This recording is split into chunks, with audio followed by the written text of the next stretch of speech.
Hey, welcome back to No Brush Required, our Tuesday chat with myself, Tamara Grand, and Barbara Reade. I'm going to grab Barb. We haven't talked for a whole week. Where are you? There we go. How's everybody doing?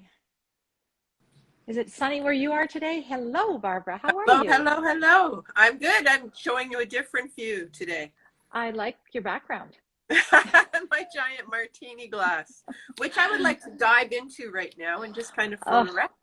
oh, I know. Hello, Megan. Good to see you. Hey, Rena. Rena's here. Rena, Rena's coming to chat with us. Let's just pull her right on. How get her about on. that? How I'm about watching that? a big rainstorm coming Oh, are across you? the escarpment. Yeah. Actually, this You is aren't. a nice view for me. You guys aren't getting the dregs of Fiona, are you? We're getting rain. Hi, Rena. Hi, Rena. Enough of the weather. Uh-oh. How are Frozen? you? No, she's there. I can see her moving. Okay, now I can see her moving. I thought you were frozen. I didn't know I joined. Hi, guys. Hey, Hi. how are you? You were already here. I'm here. I am here. Good to see you. Good to see you. Yeah, miss Ever, you. Miss you a I lot. know. So, I I'm, know. I'm, I've got my passport in my pocket. I'll get up there, on a whim. I Arrive. can't believe it's been 2 weeks. I know. Oh, shoot. That has been 2 weeks. I know. Makes me And sad. But and look. life. What are you Oh, wearing? Oh, oh, is that the Statue of Liberty? That's the Statue of Liberty. I've got my Metropolitan Museum of Art t-shirt on. I should have gotten one of those. I guess I'll order one so I can fit in. You got to get one. And I don't have one. this was pretty reasonable. It's nice. It washed up nicely. I should have got more. I could do Where did like, where did you where get did I that one get it? again? Was that at the NBC studios? No, Metropolitan Museum of Art. Remember, we were there for Oh, 30 yeah, minutes. You guys slipped off to the stores when you could, yeah, right? We yeah. went to the We gift didn't. shop, and I got Roman 2 pairs of socks, and I got myself this, and yeah. And then we walked all the way back to the hotel. Yeah, long walk. Hi, Judy. Judy said hello, so I said hello back. Hi, Judy. Getting in some air here. Get some air. Well, Barb, you didn't respond to my suggestions for tattoo ideas. So we were thinking about Rena getting a tattoo when we were in New York together, matching I tattoos, did. and Okay. it didn't happen. You didn't see that message? I had a Oh, brilliant idea when we came home, and we can still do it. what is it? Statue of Liberty holding a paintbrush and a palette. That could be our, is that I going to be love it. I love it. our That could logo? be a new t-shirt. That could be a new t-shirt. We should work on Actually, that. that could be a new I, t-shirt. if I get a tattoo, it has to be temporary and a place one can see. Okay, I well, get that's that. not really a tattoo if it's temporary, Rena. Just so I you will know. to them. That's makeup. I love the logo idea. Yeah. Yeah, that'd be fun. Actually, when I am booked to get another tattoo on the 19th, and I'm actually going to talk to her about something that will commemorate our New York trip. Okay. I So can't wait to see it. another conversation. I look forward to seeing. That could be a whole other episode, just talking about tattoos. Yeah. Well, today we're just here to catch up and we didn't have a big topic idea because I think we're all still sort of trying to come back down to earth and Mm-hmm. integrate, right? Mm-hmm. Right. Well, Nadine and Joanne are busy with their show that goes from venue to venue to venue, which I think is such a great idea. Mm-hmm. Luck with that if they're listening. I know they're very busy. Mm-hmm. Yeah, they are. I'll tell you what's been on my mind since the workshop, and that is the need to juggle and balance the solitary work of being an artist, because really it's like writing a book. You Mm-hmm. can't paint a painting with someone. You actually do have to do it by yourself. You have to do all that inner work Mm-hmm. yourself. And we were so energized as a group, and it was so nourishing. Mm-hmm. But also are learning new techniques that Rob was teaching, and then you have to come back and really figure out how you're going to incorporate those into your own work. Mm-hmm. Mm-hmm. I've been thinking about that a lot, because actually you really do have to get down and spend hours by yourself working and painting and thinking about where you're going with your art and how you're feeling about doing and all of that. So I'd love to throw that out as a topic. Yeah, that's a great topic. Yeah. I know Well, you've been painting, right, Tamara? That's what I've been doing. I mean, so the piece that I worked on in studio is there. Oh, yeah. And I've added a little bit of line work to it, but that's not really something I'm thinking I'm going to finish. I think it's just going to be up there on my wall to inform, because I feel like the shapes that I was creating weren't my shapes, but my shapes didn't fit really nicely with that way of working, at least not on the spot. So that was imitation, right? And so what I've been playing with is the same color palette. Rena, I love you for the orange spiral, and Joanne, I love her for the luminous opera. Yeah, because that's such a gorgeous color. And I felt like those colors were just really speaking to me. And Nadine kept saying, those are you, that's you. So I wanted to stick with the same palette. And so the piece behind you is one that I've been working on with similar colors, but there's collage underneath it. So there's some rectangular shapes. And the way I started the piece was my usual way, with strong lines that I carve in with black gesso or gray gesso. So kind of melding the two techniques. And what I want to do when I get this one, maybe a few more shapes in there, is then start to use my own way of working and go back in with my catalyst blade and my wedges and creating those more rectangular shapes over top. Right. So you want the straight edges, right? You want those. I want some straight edges. I know, so that's one of the things Rob said. He likes his edges soft, and I'm like, I don't. I like hard edges, or I like a mix of the two, but I do like hard edges. It did feel constraining and quite an adventure not to use the tools that I usually use in that workshop. And I think that really did take me to a new level in terms of how to get levels of transparency in the work. And I do remember Rob saying, it really stuck with me, how much, even though his paintings are so huge and vibrant, and you see the bold contrast from a distance, that he spends so much time like an inch away from his canvas working on the edge and blending and spreading and adding just a little bit new. I found that, I think about that a lot when now it's time to go in and attend to the details. Yeah, no, exactly. And I have to show you this piece, because this is just for me. This is a commemorative thing that I decided to do. I took all my paper ephemera from my pockets and my wallets. You can see my Metro card, my transit receipt from the Chicago Bulletin. That's from Chicago. There's something from the Hotel Belvedere up here. I took all those pieces. Bar that kicked us out? Sorry? The Civilian, that bar that kicked us out at midnight. You got them? Was that I didn't called have the anything Civilian? from them. I couldn't remember. Oh. I think bar is a nice word for it. What it really is. I've got the transit map in there. You can see the Metro subway system map, like all sorts of things that I collaged on that board. And then I was just playing with the same shapes and colors that I'd been working with. So that's going to be sort of my my scrapbook, my I love that. I should have kept my stuff. You were keeping all your receipts. I have the receipts. Actually, I could make quite a large piece with just the receipts. But sorry, Rena, what did you say? So Barbara, you're in the middle of a sale going on right now too, aren't you?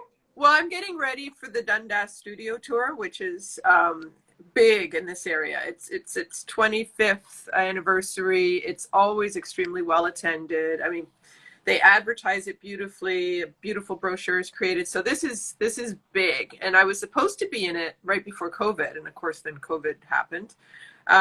So yeah, I've been varnishing and doing edges and wiring and naming. I had to name all the unnamed ones yesterday, and pricing and just a lot of that stuff. I haven't painted anything new since we've got back. I've just been finishing things. And so I've got probably, at least 70 paintings.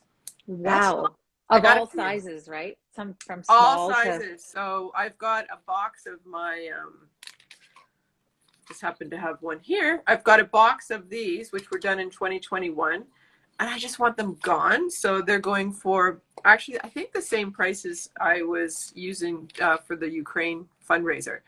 So like dirt cheap. That whole box is all dirt cheap, and everything else is priced really well. I'm not calling it a sale, but I need to clear out pieces so I can start making some new work and not be distracted, right, by the old guys that are sitting around. Yeah, absolutely. I have the other thing that's been on my mind is how I am so compelled by those sort of round, sort of boulder shapes that reappear in my work and have for years. And I'm getting a little bit bored with them. I love them, but I'm feeling like I want to work more in a vertical. So now I don't mean in like the totems. I'm just saying in terms of the composition. Is something that's more vertical. And I always incorporate a lot of textural line work into my work. So that is where I'm going now. And I'm working on some really tiny ones. Actually, I posted something about them recently. They're 6 by 6 inch, and they're little glimpses of nature from photographs. A workshop I did with a man who's a great teacher for anyone listening, Lewis Noble out of England. Yes, I know. Yes. Yeah. And if you just want a flavor of him, you can just go. He is very active on YouTube, and he does wonderful illustrations. I just think he gives a very good format for seeing and observing and cropping what you see. So I'm doing some of those, and then I've got some really large pieces that I've been working on little by little, and including one I just finished and posted this morning that's a little smaller. But a lesson that I've learned is that maybe as we've moved along and grown more confident as artists is that you really don't have to rush the work. Now, sometimes when there's a deadline, you'll push it. Like you said, you had to name all your pieces. So you must have been on a real brainstorming wave there. But sometimes if you just take your time and let them emerge slowly, I mean, over a period of weeks and months, it's fine. I find that I've learned a lot in the interim months and weeks, and something new comes along. I work on a piece that's not quite finished. So that's something I've been thinking about a lot too. Yeah, and that's a lesson that I took home from the workshop as well, because I think we talked about this before, how we're all in the same sort of the tutelage. We've all come from the same sort of way of thinking, and working in series is something that we all do so that we can flip back and forth when something's still wet and we have something else to work on. And I realize in doing that, I'm never fully engaged with any one piece, because I just take the ideas from one piece to the next. And then at the end, I'm deciding which of the pieces I actually like and is finished, and which ones I'm just going to do over. So I'm going into every single batch thinking half of these are not going to be finished pieces, and I'm making way too much work. And I should be slowing it down and thinking about it. And that's actually okay, because I've noticed I get way more into flow when I'm just working on a piece and working up close and having to wait for things to dry and be thoughtful than when I'm working on 6 pieces and I go bang, bang, bang, bang, bang. Okay, an hour, I'm done. And like there's a series, that is one of the benefits of my small studio space, is that I can't work on lots at a time. So if I have 2 pieces going together, that's probably my new norm. And you are more engaged and you're paying more attention to the piece that you're working on. If I'm doing small ones and there's like 8 of them, it's like wham, wham. You don't feel like you're working at McDonald's and putting toppings on, but almost like working at McDonald's, and here's a little bit of lettuce, and now here's a little bit of tomato, and everybody's got a little bit of this. Right. Well, and you know what? It's also, for me, I realize now that that's sort of how I live my life, and it's not a good way to do it. I am bound by so many things on my day and my calendar, and I'm jumping around from one thing to the next, and I'm never really diving deep. And spending 2 days just working on one painting was like, whoa. And there was nothing else I could do about it. So I was forced to work that way. And it was really wonderful. We're getting some other like-minded people in the comments. They like doing that too. Yeah. That really was a luxury, knowing we had the 2 days to work for 6 hours on a piece, plus the stimulation and that we got from Rob, and then just from each other. Yeah. There was a real ease to the situation, I thought, really flow of creative energy. And I don't know whether I think it's partly the tone that Rob sets, but also the notion that this is what I kept mine as sort of an example piece. I'm going to sell it. I'm not putting it on my website. It is my piece that I'm learning from because of his techniques with the edges and with the layering. But you're right. I mean, we go on automatic pilot sometimes, I guess. I think we're most of us programmed to be really productive. And we start thinking, well, what show am I going to, what am I going to submit my work to? When is the next show? And sometimes that is so counterproductive. When, if we just say, well, I'm actually going into my studio, and I'm not saying anything original, many artists say this over and over, but we have to just internalize it, each of us individuals, that you're going in to just experiment and explore, except when you're at the point when you're almost finished with a piece. Yes. Yeah. Then you put on your little editor's hat. Exactly. But I'm actually, you know what, I'm trying not to, I think this will be my thing going forward, is not to over edit. Right? Yeah. And hey, somebody from here. our workshop. Yay. All the way from Chile. But oh, it's Catalina. you remember? And that beautiful bottle of wine she shared with us. But anyways, what was I saying? My thought is like, not to over edit, and that like to kind of stop and just put it aside and not like just beat the crap out of it until it's like perfect, because there is no perfect, right? Yeah. And I think psychologically and others, I'm going to interrupt myself, which I often do. One of my longtime childhood friends, who's not here because she's not on Instagram, but she teases me and says, Rena's just like a run-on sentence. And so you have to, my friend, you just have to like go with the flow. So I'm going to interrupt myself, and then I'm not going to remember what it was that I was trying to say first. But that's what I do. That's okay. I've forgotten it. But just the notion that, someone said, it may have been one of our gurus. I feel like it was Alice Sheridan. Big toast to her. She's still such an influence for me. But not all of your paintings are going to be masterpieces. They're not going to be the ones that you look at and say, yes, I'm on that. I want to look at that every day. It's absolutely my favorite. They're not. They're going to be plenty that are good, proud of. But I think that's the other thing, is when you're looking at something and you're almost finished, sometimes you just have to say, you're finished. This is where I'm going with you, and move on. Yeah. And you know what? What can be a masterpiece one week is not a masterpiece another week. The pieces that you kind of looked at when you made them and so, oh my gosh, this is like amazing. I'm never going to part with it. And then a few months later, it's like, I've moved on. And, and I'm okay. Sand it down, repurpose the board. Yeah.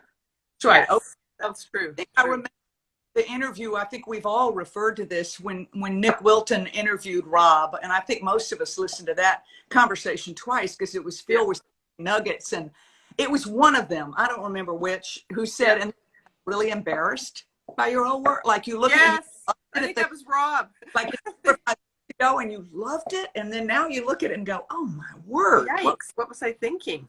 But it's like you're growing up. I mean, that was a piece that was wonderful at that time. And I think that's something to acknowledge as well. I think it's important to remind yourself of those, especially those days when you're looking at your work and you're like, this is crap. I can't stand what I'm doing. I don't know how to paint. And then I scroll back to my first post on Instagram and I'm like, oh, you've come so far. You're doing fine. You've come so far. So you just, it helps you reframe your own growth. That's true. But some things are the same. And that thread of continuity, I still love the same shapes. Yes. I generally do not use red in my paintings. I just don't. And I don't know what that is, but that will tell its own story in the future. There may be a red series someday. Probably should be, right? Like I want to do that pink. What's it called? It's got such a beautiful name. Luminous Opera. Oh. Okay, so and I still have to get to the art supply store and get it because I'm absolutely infatuated with that color. So I think in my They have future, it at Desserts. Desserts yes, has it. I actually went on the website and I want, how have I missed it? Anyways, but I think in my future there will be some paintings with a lot of that absolutely gorgeous pink. Okay, I'm going to tell you another color to get in the same group. I got Luminous Violet. Ooh. What? And it's very, it's Holbein, Holbein. same as Luminous Opera. And Put them they're up both, there. Oh my gosh. I know, really. And it's really transparent already.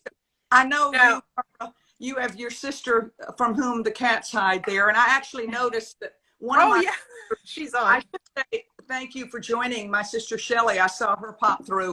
And I have two got the sisters on. And you know what, Rena? My sister's across the street now. Right.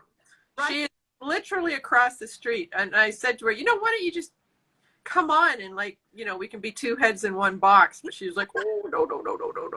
Oh, not too late, Martin. You could run across the street and stick your head in. Yeah.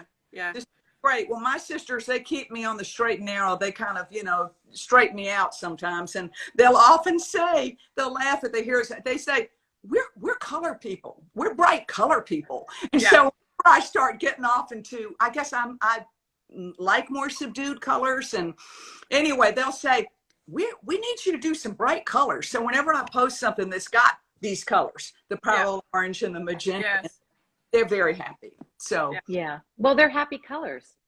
They're happy. I think that's right. Now I have to ask you, have you experimented with mixing them with anything else? Like, have you added white to that pink to see? Yeah. Oh yeah. I think there's a bit in there. It's just, it just pulls it back a slight bit. And of course, I'm using titanium, so it's making it a little bit more opaque. So that's one of the things I'm working on now, is adding some more opacity, because I like opaque colors as well as the translucent colors. But Rena, I took one of your techniques that's really been helping me with this, of just rolling the thick paint with my paper towel roll. Yes. And it's been a really nice way of getting some more transparency without having to go in and scrub. It works. I love doing that. Remember the great paper towels we had at the workshop? I know, the pattern on them. They're called shop cloths, and you can order them from Amazon in bulk, or you can get them at a hardware store. No, it was an actual paper towel. No, they were white paper towels. Yeah, and they had a pattern. Like, this one is not the same, but that one was beautiful. I know. We need to find out from Haley what it is. What just gives you've got so much ability to manipulate the level of translucency or transparency that you want, the edges you want. I mean, it's really a wonderful technique. Yeah, for sure. I've been playing with it, only lifting off, say, 2/3 of the shape. So I'll get some opacity on the shape, and then I'll lift off on 2/3 of it, and I find that's kind of fun and unpredictable too. So, well, I'm curious to see if you take some of these really bright pinks you have, and if you do want to mute them down a little, because you have to have some muted colors in to make the saturated color sing. Yeah. One type of pink that I'm comfortable with is pinks that are mixed with their complement, with greens. Like the Titan green pale. Yes. With a magenta, or even with like a cerulean red or a red. That gives a lovely buff pink. Okay. Try that. With whites. That's a shade I like. I'm going to have to give it a try. All I've added so far for neutrals in that is gray. So I've been making a monochromatic gray from my colors and titanium white. And that'll probably come back in as well. But can I just give a shout out to the Titan green? Yeah. I discovered it makes a beautiful edge color on a lot of the pieces that I just finished. When I was kind of like farting around with different, I didn't like this, and then that Titan green, it was like all of a sudden, the angels were singing and the skies opened up, and the ray of light came down. It makes a beautiful edge on certain pieces. I probably used it on about 12. I think I went through most of a bottle. What color does it lean towards? The Titan green? Yeah, I don't know it. It's Well, a let me get you a piece and I will hold it up. I'll be right Thank back. you. very muted, very pale green that's sort of more on a kind of a moss green tone, but Okay. so muted that it's almost like, think Titan buff with a little bit of green in it. Just Okay. it's itchy, Oh, really. okay.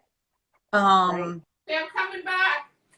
Because I have, because I could add my favorite green to that. My favorite green, sap green hue. yeah, and that's a good one. But the challenge with the saturated colors is you do need some breathing space. Yeah, Yeah. you do. Okay, so this piece is Oh, all okay. these like lovely pinks and things. And I don't know if you can see in the light. So there's the Titan green. It's like It's almost very like a soft. gray, white, green. And it just, I don't know, it just kind of pulled it all together. Yeah. Bonnie says it's It's phthalo green with very, white. hmm? Bonnie says it's phthalo green with white. It is? With a thing, Well, I get it. Mine's upside down because I'm trying to get the last out of it. Oh, I have seen that. I've seen that Yeah. at the art store. I mean, the phthalo blues They're are gorgeous. so powerful. Yeah. Wow, Rock will do you. do you? Yeah, absolutely. I learned that the hard way. Oh, we all have. And then it's like, and then you get it all over yourself. On your So fingers me and you can't gesso. wash it off. It Yeah. stains. Me Yeah. and gesso. If I open a bottle of gesso, I don't even have a chance to get it out. It's already all over me. Yeah, I constantly explain to people, actually, I'm clean, but my hands are covered with paint. That's a recurring comment I'm making. You know, when I'm out with parents and all of a sudden look down at my hands and there's acrylic all over them. Always. Yeah. Yeah. Ain't Well, your you have to Gloss scrub it. medium or something. Yeah. We Absolutely. can't be That's hand okay. models. I think we We have to can't be. throw that career goal out. Just toss it out. It's not going to happen. So, Rena, what's coming up for you in the next little while? Any Well, fun art outings or workshops or? I am revising some of my website, so I have some business work in that regard. I am preparing for a show in the March of 2023, which is in Okay. Jersey, and is actually a fundraiser for a homeless organization. I've been in it for about 4 or 5 years and Yeah. have sold a lot of work at that. And it feels good to be able to be selling the work and have it get lots of exposure in this particular venue, and then support that organization. And then other than that, you know, I'm just working on improving my work. I mean, I have fairly definite ideas, you know, about how I want to grow right now as an artist. And so that really motivates me in the studio. I've started networking with some new galleries down in Baltimore when I return back there, that I'm going to go and just sort of explore and study and see if they're a good fit for me. And exploring some venues here in Vermont to do an open studio with some other artists here in a big barn next summer. Oh, wow. Glorious. That's the plan. That's keep busy. Yeah, that sounds Vermont's great. beautiful. You're in Vermont right now? I'm in Vermont right now. We'll be here until October the 15th. And then we head down to Maryland. So you'll be I seeing. think we should go to Vermont next summer, Barb. You know what? When we go to the Eastern Townships, we are like 8 kilometers from the Vermont border. Well, We'll visit Roman family there. 2 hours from Montreal. I mean, it'd be wonderful. Yeah. Maybe you Canadians can come over here to Vermont. We can It's make gorgeous there too. There's a couple things. There's a couple things I'd like to do. I'd like to go and visit Robin's studio, her please. art lab studio with you, because you're the one who introduced us to that, right? Yeah. I think there's going to have to be some travel happening. Well, something. it's going to happen, right? We've You're already put it out there. I can provide you housing. There's always something interesting at the Baltimore Museum of Art. There's always good exhibits here. You missed the Joan Mitchell. I don't think you all saw it, did you? But No. So the Visionary Art Museum, which is outsider art, and always very, very moving and exciting to see. So, but if I don't know, I didn't see Robin's name scroll through. She's very busy, but her studio lab in Georgetown is worth visiting. Studio lab. Is Georgetown in Baltimore? I'm sorry, forgive my geography. Or door to door to get from my Okay. apartment in Baltimore to her studio lab. Yeah. Okay. By car. Yeah. Yep. All right. We need a new bucket list now. We got to Oh, start I out. know. I know, Starting my new bucket list. Well, I have some books. I have some books to recommend. I actually only bought my sort of nonfiction history type, but I will at some point I'm also have some new books on different types of drawing techniques and mark making, but I just finished this. It's about surrealism. It's called In Montparnasse, and it's by Sue Rowe, who also wrote one about Montmartre, and I really did enjoy it. It's about artists whose aesthetic is not my own, like Dali and Man Ray and Duchamp, but I really do appreciate what they gave to the art world and to the world at large in terms of thinking outside the box and bringing the viewer to interpreting their art. So it's very well written. There's a lot about Picasso in here, so that's a recommendation. And then this is a new one actually that Robin recommended. It's called Picasso's War. I just bought it. Do you know about it? So you did buy it. You bought it? I bought did. it. Yeah. Oh, and you bought it. And you know, I bought it too. I haven't started it yet, but it was the next recommended book after 9th Street Women. Yeah, I'm writing it on my newsprint on my table. It's the same era, and really it shows what a difference certain individuals can make, because the United States was not accepting Picasso's work at all. We didn't like people in New York. He didn't come over. He never wasn't interested in coming to the United States. Most every other artist did. Picasso wasn't. But Barb, who was the then head at the age of, I think, 27, the first director of the Museum of Modern Art, single-handedly with a colleague of his said, we're going to do a show at MoMA of Picasso's work to introduce him to Americans. And that made a difference. So that's that story. And then 9th Street Women. This is a biography, I haven't started it yet, of Grace Hardigan, Restless Ambition. Great title. One of 5 women in 9th Street Women, and she got Baltimore roots. She taught at the Maryland Institute of Art toward the end of her life. So I'm looking forward to going into that. I'll let you know. We should do? We should do an art book club episode where we have a book and anybody who wants to read it that month or whatever, and then we can have a chat about it. What do you think? I think it's perfect. It's perfect because I mark them all up. I mean, this book is so marked up. Anybody who ever inherits these books is going to be very annoyed at all my marks along the side, but that would really be fun. Because it's stimulating to think about art in the big picture of art. And you're just part of a stream of people that were just expressing themselves. Yeah. And to have conversations about it, because that's one of the things we did so well when we were all together, being at the MoMA, looking at things, and we had all read different things. You know, we had read different books, had been to different exhibitions, so we were able to share those other bits of information with each other. I think we should do it. I think you guys should stay tuned and we'll figure it out. That's it. Next thing. So listen, I saw those wonderful pictures of you all that I was wandering around MoMA, and there were some wonderful pictures of you just gazing at the paintings here, and being in as a member when it's not crowded is so lovely. But I noticed with Frankenthaler, whose story is also fabulous. And there's a very good biography of hers, which I have read and loved, and it's called Fierce Poise. Ooh. Writer, but it's straight through her story, and you appreciate her art even more when as you would with any artist, more you. Okay. Great recommendation. It's on my studio table, written there.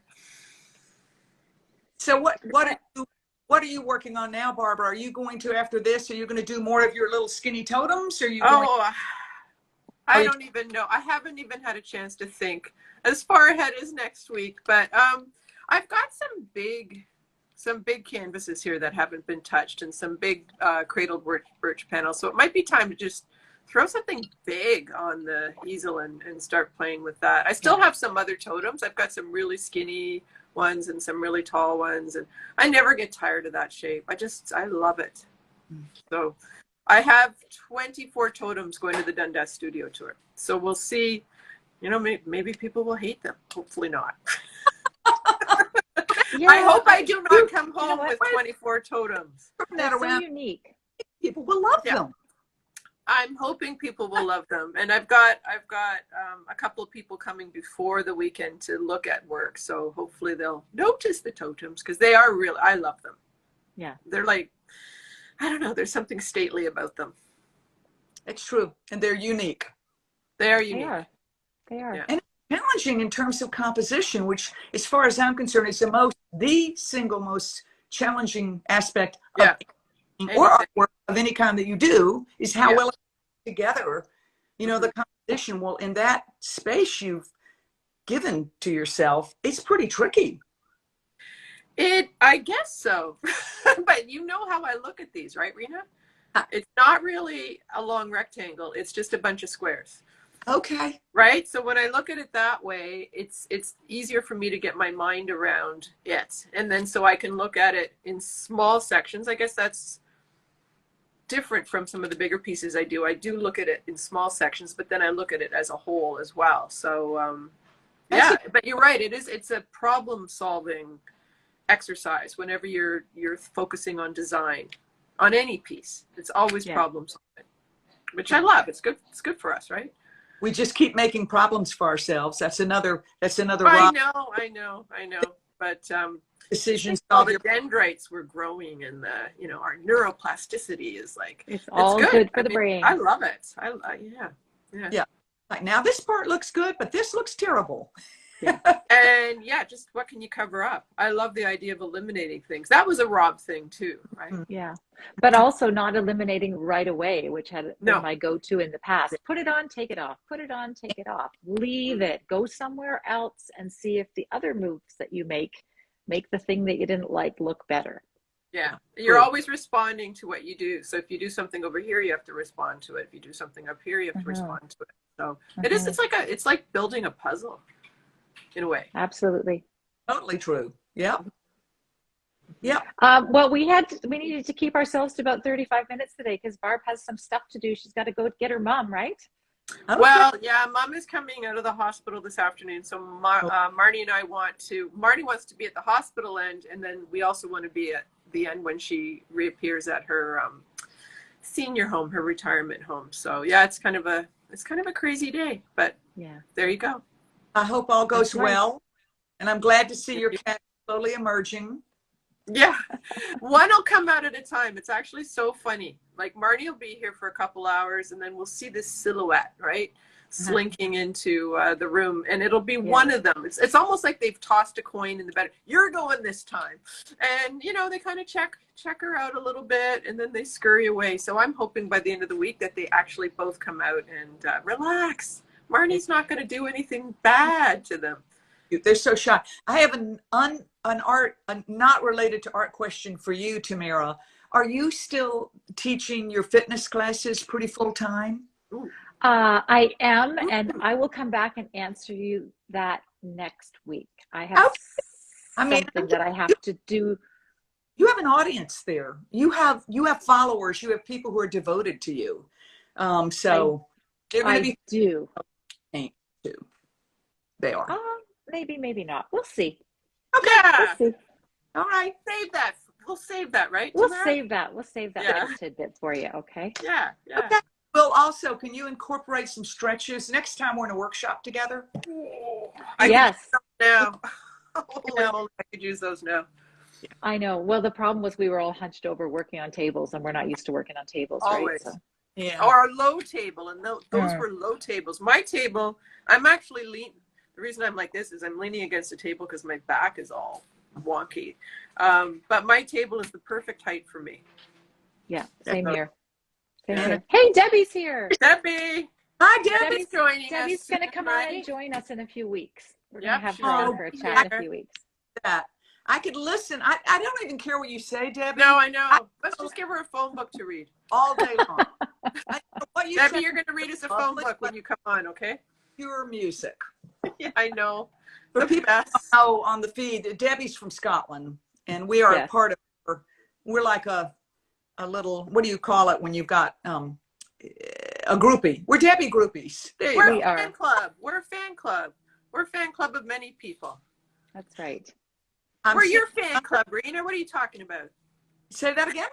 I said we're your fan club. Oh, good. We're all fans of each other, and it Yes. really makes a difference. And I would just like to take that moment to say to everyone on the feed that we got to know each other online. I get online dating now. We never, I mean, as you've written about, Tamara and Barbara, who've created this wonderful weekly live show, didn't even know each other in person until they got to New York, but it was instant sisterhood.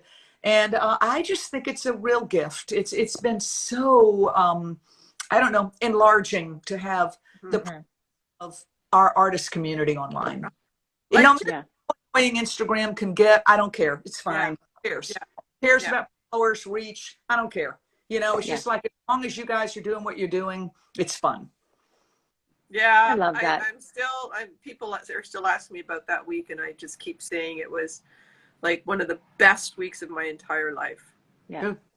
I can't Like, put it just- in words. I can't either. I tried to write something about it, and I'm like, you know what? Maybe it just needs to stay in my head and my heart and leave it there.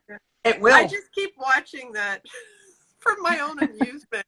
You know what I keep watching? I keep watching that goofy Carrie little Bradshaw. video. Oh my God, and I think dying. to her.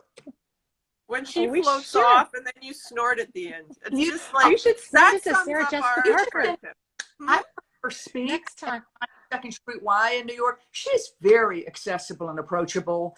Believe it or not, just normal girl. Let's tag her. Next time we share it. Next, tag Sarah Jessica Find her Parker. on I will. You know what? Because I'll have to repost it in my story. I know just you because will. it amuses me no end, right? So That's good. great. All right, guys. Thanks so much for your time and chatting today. Yeah. We need to do this regularly because I need to see your faces and hear your voices. And Well, we'll talk about that. We need to find a way Yeah. for our Yeah. community. It we will definitely happen. will. We can make All right. anything happen, right? I know. We've learned that. We have Yeah. the power. All right, guys. Have a great rest of your Bye. week. Thanks so much, everybody, for catching us live and or on the replay. We'll see you next Tuesday. Okay. Goodbye. Bye, everybody. Bye-bye.